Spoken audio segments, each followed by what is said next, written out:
Inflation is a huge issue that's not only facing consumers, but also brands. There was a new report out from Morning Consult finding that consumers were buying fewer of their favorite items. They were also passing on trying out new brands, clearly having an effect on businesses this year. Here to discuss more about that is one of the authors of this report. We want to bring in Joanna Piacenza, head of industry intelligence at Morning Consult. Joanna, it's great to have you. So your big takeaway from the report, or I should say my big takeaway at least, was the fact that brands had a very, very tough year. It was tough for them to attract new consumers. What was the ripple effect? I guess how big of a headwind was this for many companies last year?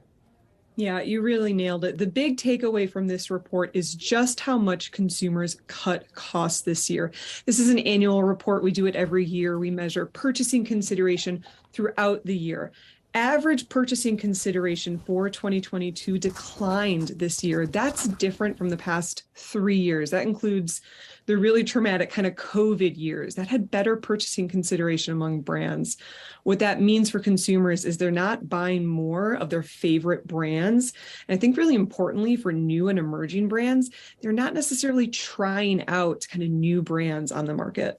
Interesting. So no brand reached every generation. Joanna, what was the common thread, though, among those brands that did do consistently well this past year? Yep.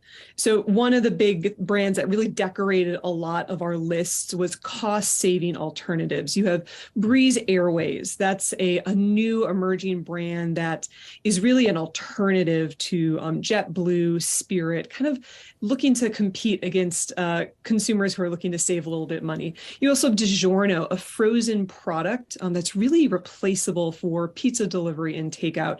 You have Roku. They really have a low-cost product. They also have an ad-supported system. Again, a really good selling point for consumers looking to be a little bit more cost-conscious.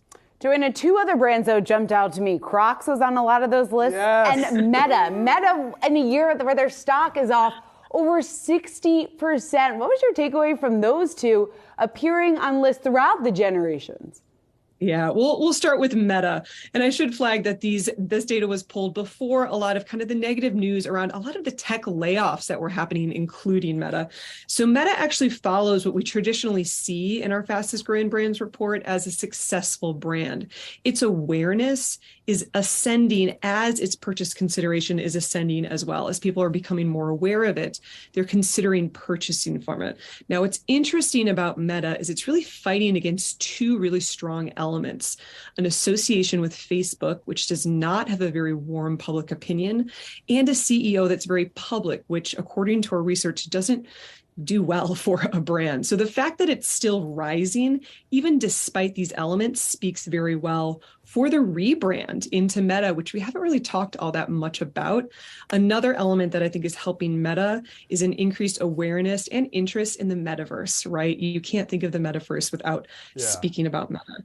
Crocs, on the other hand, is a really interesting brand to have on our list. They've had a really successful year of pairing, not alienating their core audience, which is concerned with comfort and affordability, and also kind of chasing after trends. So staying trendy with their different accessories. That balance is really benefiting Crocs. Gibbets are exploding, man. I've never had Crocs on my feet ever, but I see them everywhere. All right, Joanna, I want to ask you about Millennials, who showed the most lackluster growth. What do you make of that? We track financial well-being here at Morning Consult, and Millennials, sadly, I hate it to break it to that generation, although this might not be news for them. They have some of our lowest financial well-being of all the generations that we track. If you look at their average purchasing consideration for the brands that make it on their list, it's quite low compared to those of other generations. This is a generation that, is struggling to purchase a home, to speak to your previous segment. This is a generation that has young kids, childcare costs, that adds up. They're not a generation that's going to be going after new brands, spending a lot of money.